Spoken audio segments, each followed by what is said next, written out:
What's up again, YouTubers? Well, except for some minor parts, I'm pretty much done with my Axial scx10 and great amount of expense and time that I have put into this. It is the scx10 Dodge Ram Power Wagon version. As you see, I do have bumpers on mine. I had to get the bumper mount kit from Axial. That's one of many parts that I have gotten for this thing. You can see it does have bigger tires on it. It is lifted. And I'm just going to basically go over everything and the 4 things that I have left to get. Which, axles, stronger servo, a metal servo horn, a winch, just a few things to toughen it up a little more. As it sits right now, it is a very tough truck. It just needs to be waterproofed, and that's my next thing. I got to get some either some Plastidip or some urethane. I can't remember exactly what it's called, but Plastidip is known to have pinholes in it after you do it, and then water will get through the pinholes, and then you fry an ESC or a motor. And especially seeing that I'm running a Tekin censored Rock 412 1200 kV, you also have to waterproof that. I mean, there's so many things you have to waterproof. We'll start front to back. I'll start with the very first upgrades I did. The very first upgrade was the Atomic RC solid metal link from the right side to the left side. I also have the aluminum link kit that comes from Axial, but with that you have plastic turnbuckles that are threaded. I've seen a lot of those snap if you hit something, and it causes these tires to do that. Well, I don't have to worry about with this one. The only thing that will break is this, but I'm going to get metal knuckles and C-hubs and metal lockouts for the back, because for the axles that I'm getting, I'm going to need that. I'm running a Mama Mac. I originally bought a Sidewinder with a 3800 kV motor, but it was cogging a lot. I saw a lot of people on YouTube using them, but it just didn't give me the slow crawl that I wanted. So of course, a Mama Max Pro with the Tekin Rock 412 1200 kV censored. I wanted torque, not speed. I'm running, I believe it's GPM aluminum transmission housing with Axial steel gears inside. I still have to get a Robinson Racing Products steel spur gear. That's next on my list. I want to get some other pinion gears so I can change the speed of it to a slower crawl, a faster speed, just depending on what I want to do. It comes with 90mm shocks, but I bought these Hassan 130mm. They're all internal. The springs are internal. I'm running them without any type of grease inside of them, without any type of silicone oil. All I did was fill it up with silicone oil, get all the O-rings nice and lubricated so everything will move freely. And I also have them upside down for 2 reasons. I don't want to get this shaft dirty, and also, if I do decide to put oil in it, I don't have to worry about it leaking because they are upside down. And like I said, I do have the Axial metal link kit. In the rear, I have a MIP drive shaft, as you can see. In the front, I have a RC four-wheel drive shaft. I had to go with the Punisher shaft because of the extreme driveline angles that I'm running. The battery I'm using is a Bias 3S 500,000 milliamp 40C. I'm still utilizing my Castle blower fan to keep the motor cool just in case it does get hot. I've still got to clean up the wiring right here, put some shrink wrap on it to make it look nice and cleaner. I've always braided my wires because it causes less interference, even though these are 2.4 gigahertz. You never know, especially with how close the receiver is. The receiver's in this box down here. I have my ESC mounted directly onto my receiver box. I have the hot racing. You can either run these in a droop setup or a lifted setup. I have them horizontally so I can have the axles at an angle, because when you come up on something, you want the axles to basically, you want it to push up against whatever you're going to climb on so it will get more traction and then climb up on it. It comes with it's called the AX3 transmitter. All it is a Fly Sky 2-channel. I think it's a GT2, but I had a Fly Sky GT3C titanium edition, lipo battery in the bottom. So I just had to bind the receiver to this, and now I can use this with it. Proline Ridgeline bumpers, front and back, the wide versions. Still running the Tactic TSX45 Metal Gear servo with the plastic horn. I've already said I need to get the new waterproof servo with a metal horn, aluminum or steel. The main things are Curry axles I'm going to get back and front to bring the driveline angle up so it won't be as severe, because they actually run with the pinion at the top of the pumpkin instead of the bottom, so the driveline angle isn't so extreme coming down. My biggest problem is coming down from the transmission itself. That's where I got a lot of binding, but I don't have that now, as I've modified the MIPs. MIPs are, if you're going to lift it, you're not going to be able to use MIPs unless you modify them in some way. Tires I'm using are Proline Super Swampers all around on the G-Made G-Air system rims. Basically, you have a rubber grommet that a little metal stud fills, but you have a little pump that you can pump them up if you're wanting to tow something. I haven't got that. I'm also going to get some aluminum bumpers, a winch, quite a few other things. The floor, I can't remember exactly what it's called, but it basically makes it so water can't get thrown up on things. But I may just use duct tape or some Gorilla Tape like DJ Medic. This is basically my version of DJ Medic's on RC Adventures. The Beast, he calls it. This thing is absolutely insane. I have not come across anything yet that I have not been able to scale. I do live in middle Georgia. I changed out the battery connector from the crappy Tamiya, depending where you're from, but I don't know how you're going to explain it, to XT60s. They can run higher amperage, and they're also sealed better. Let me think. There's just so much. Oh yeah, also running a GPM Racing alloy motor plate. What I like about it is it's thicker, and it also has a Hilt heatsink built into it, so it'll keep the motor cool. Let me look at it and make sure I'm not forgetting anything. Eventually I'm gonna, the main things that's left: skid plate, axles, servo, winch, bumpers, and then it will be complete. That'll be about another $500 for everything to get it completed.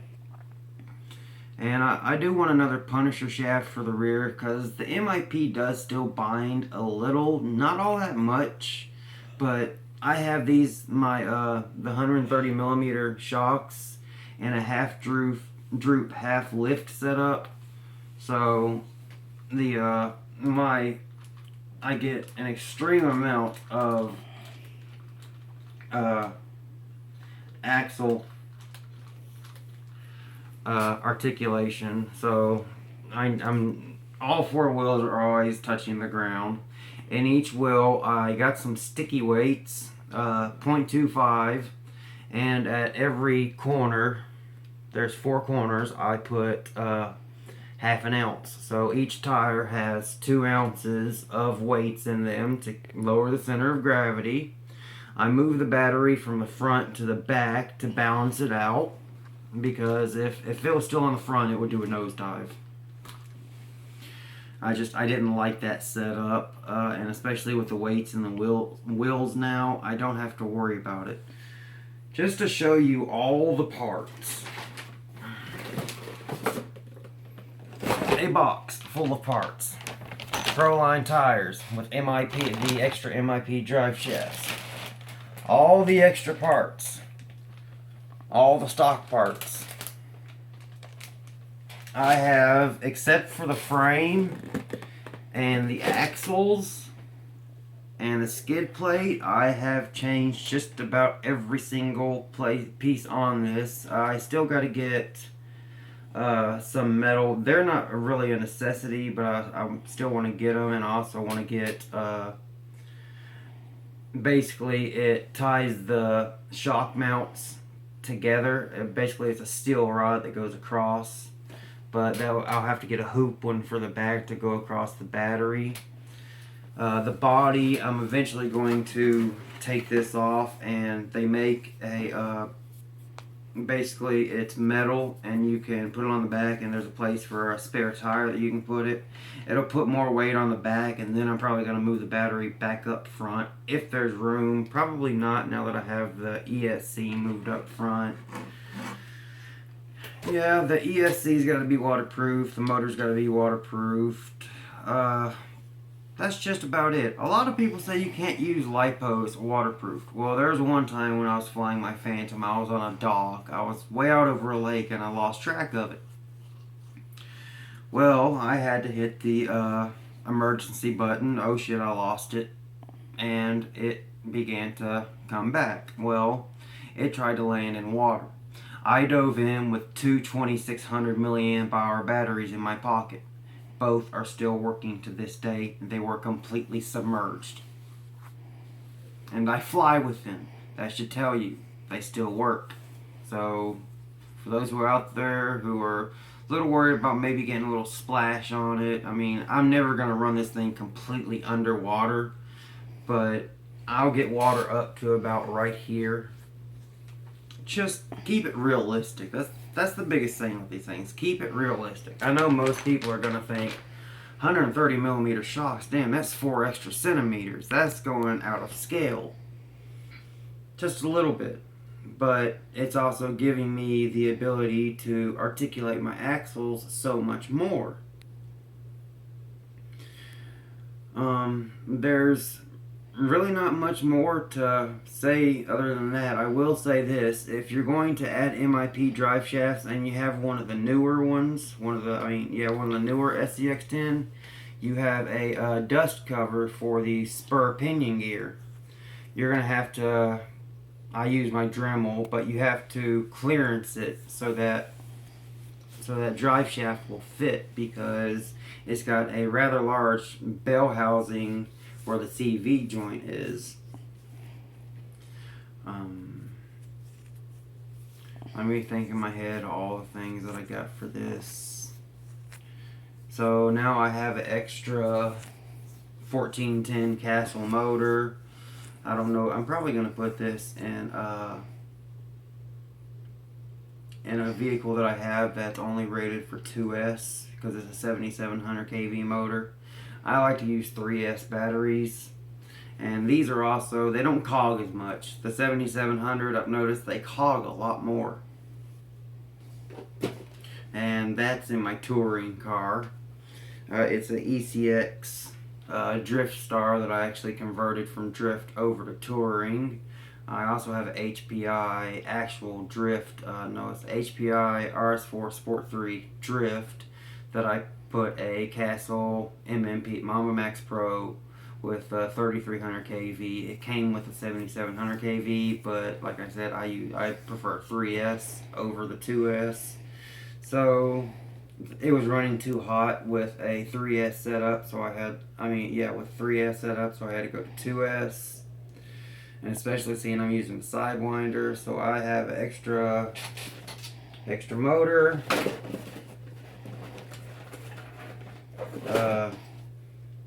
There's the stock brush motor that came with it. Let me see if I can find it. There's the Sidewinder ESC.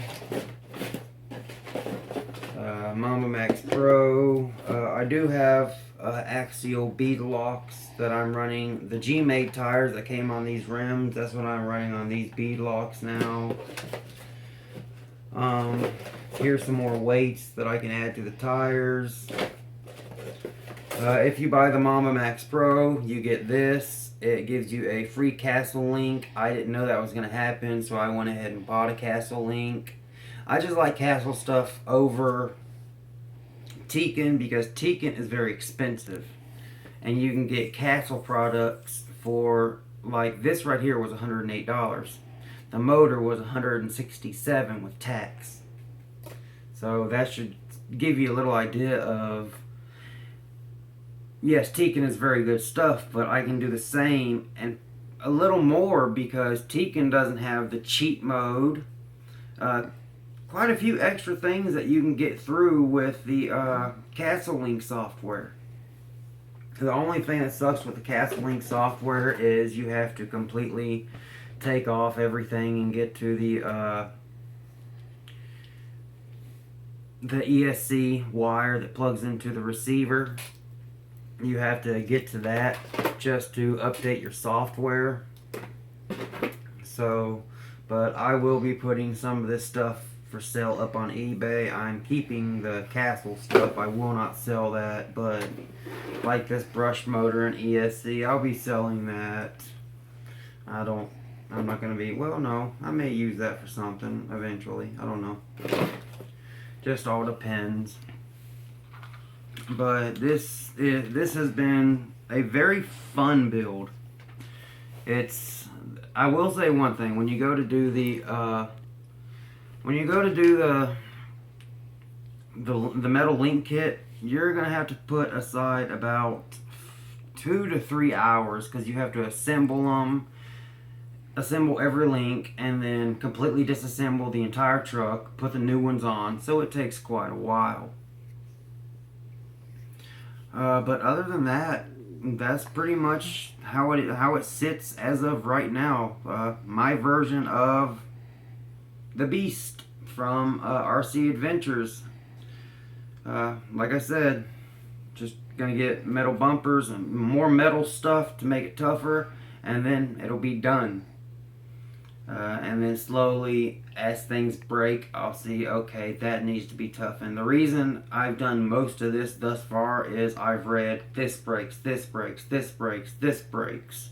So that's why I'm at the spot I am now with so many things that I've added. This body doesn't come with with any bumpers. So I had to buy the axial bumper mounts. Hobbytown USA in Kennesaw, Georgia. Biggest hobby store I've ever seen in my life. Absolutely love it up there. They have rock crawling competitions. I can't wait for my first. But that's how she sits as now. Not shits, sits. Any questions? Hit me up in the comments. I'll do my best to advise you to what to get. The biggest thing is, if you're going to go with brushless, don't go cincherless, because you're going to be running at such a high, there's not going to be any crawling. I'll show you real quick just how fast this crawls. I'm missing a body pin, but I'll find it. And this is just a very slow crawler.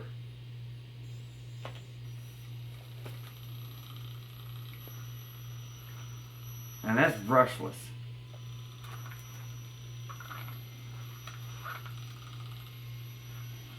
And see, the MIP drive shaft is binding just a tad bit because I am on